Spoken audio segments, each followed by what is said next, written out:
인사! 안녕하세요. 안녕하세요. 먼저 말씀드리자면 오늘 내용은 정말 많이 어려울 수 있다는 거. 시작부터 벌써 무섭다. 무서우세요? 네. 그럼 여러분은 세상에서 가장 무서운 게 뭐라고 생각하세요? 벌레? 귀신? 티나님은요? 제 주식계좌 보는 거? No! God, please, no! 자, 진정하시고 이런 얘기를 꺼낸 이유는 농담 반 진담 반으로 그런 말이 있어요. 가장 무섭고 죽을 때까지 떨어지지 않는 건 이자와 세금이다. 그래서 오늘 주제가 바로 절세하며 투자하기입니다. 빌드업 좋았는데요. 납세의 의무는 다 해야겠지만 합법적으로 절세하면서 투자하면 더 좋겠죠. 그러면 바로 시작하도록 하겠습니다. ISA 개인 종합 자산 관리 계좌입니다. 혹시 이 ISA 들어보셨나요? 근데 무슨 이름이 이렇게 길어요? 그래서 ISA로 줄여서 말하거나 그냥 만능 통장이라고 불리기도 합니다. ISA란 하나의 계좌에서 다양한 금융 상품을 투자하면서 발생한 금융 소득에 대해서 세제 혜택을 주는 상품입니다. ISA가 유리한 점을 그림으로 이제 간단히 좀 알려드릴게요. 네. 자, 여기에 A 펀드가 있고 여기에 B 펀드가 있습니다.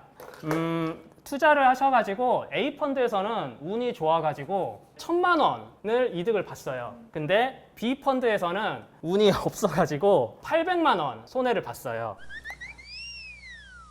그럼 실제로 돈을 번 거는 얼마죠? 200만 원이요. 200만 원을 벌었지만 우리의 친구 세금의 생각은 다릅니다. 1,000만 원에 대해서 15.4%의 배당소득세가 전체적으로 매겨지기 때문에 세금을 154만 원을 내야 돼요. 이거 어떻게 생각하세요? 그거 너무 가혹한데요? 그쵸. 실제로 200만 원을 벌었는데 154만 원을 가져가는 건 제가 생각해도 너무 가혹하긴 해요. 하지만 이거는 이제 일반적인 계좌인 경우고 만약에 이거를 ISA 계좌에서 똑같이 투자를 한다고 하면 순수하게 번 거는 200만 원이기 때문에 세금을 이 금액에 대해서는 매기지 않습니다. 즉 세금이 빵원을 해주는 비과세 혜택이 있는 거죠. 근데 만약에 더 운이 좋았어요. 더 운이 좋아가지고 그 200만 원보다 더 많이 벌었어요. 그러면 200만 원을 초과해서 번 금액에 대해서는 9.9%의 세금만 매겨지게 됩니다. 이거를 분리과세라고 해요. ISA 계좌가 일반 계좌보다 세금 혜택이 좀 더 있다고 볼 수 있는 거죠. 근데 왜 이렇게 혜택을 주는 거예요? 국민의 그 장기적인 자산 형성을 위해서 국가에서 혜택을 주는 겁니다. 그래서 의무적으로 막 납입해야 되는 금액도 없고 1년에 2천만 원 그리고 전체 통틀어 가지고 1억 원까지 이제 입금할 수 있어요. 국가가 지금도 계속 밀어주는 제도이기 때문에 앞으로 혜택은 좀 더 계속 커질 거라고 생각이 듭니다. 그래서 조금만 더 설명을 드리자면 신탁형은 흔히 말하는 예금이나 펀드 등에 이제 투자를 할 수 있는 유형이고 중개형은 우리나라 주식 그리고 ETF에 투자를 할 수 있는 상품입니다. 근데 저 중에 ETF? 저건 처음 들어보는 것 같아요. ETF는 그 좀 생소한 용어지만 상장 지수 펀드를 이제 줄인 말입니다. 그 유명한 워렌 버핏이 말을 했어요. 주식 종목 찾지 말고 S&P 500 ETF에 투자해라. 이 말이 무슨 말이냐면 주식을 할 때 막 개별 종목을 찾아서 투자하는 것보다 한 분야 전체에 투자하는 게 더 유리하다는 거예요. 만약에 우리가 반도체에 투자를 하고 싶은데 SK 하이닉스나 그 삼성전자처럼 특정 기업에 투자를 해가지고 돈을 버는 건 정말 어려워요.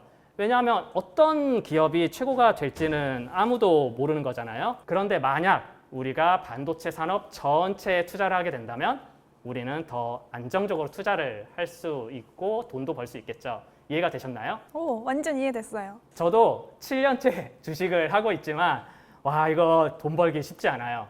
티나, 내가 주식을 하면 떨어지고 팔면 올라간다. 저도 그래요. 한두 개 주식 종목으로 잠깐은 벌 수 있어도 5년, 10년 지나면 대부분의 사람이 손해를 봅니다. 그래서 차라리 반도체 산업이나 아니면 미국처럼 큰 덩어리에 투자하는 게 ETF라고 생각하시면 돼요. 근데 우리가 미국 ETF를 사서 미국 전체가 날아가면 어떡해요? 지구 종말의 날처럼? 내 매수 버튼이면 미국 전체를 날려버릴 수 있어. 아니, 얼마나 주식으로 상처를 받았으면 우리가 이런 상상을 하게 되는 걸까요? 그러니까 더더욱 이 ETF에 대해서 공부를 하고 안정적인 투자를 해야 된다, 우리가. 네. 좀 더 설명을 하자면 삼성전자를 포함한 이제 반도체 산업 전체가 잘 나갈 것 같다. 그러면 IS 계좌를 만들어서 그 안에서 반도체 ETF를 찾아서 그거를 투자를 하면 돼요. 만약에 삼성전자가 잘 못 나가더라도 SK 하이닉스가 잘 나가면 그게 상세가 돼서 손실이 좀 덜 나기 때문에 더 안정적으로 투자를 할 수 있는 겁니다.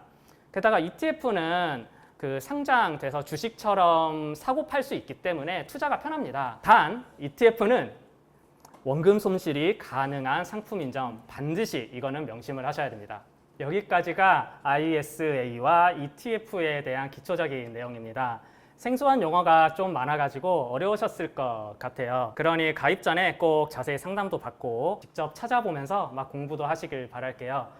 강의가 끝나면 NA투자증권 나무 애플리케이션으로 ISA 계좌를 직접 사용하는 영상을 이어서 보여드리겠습니다.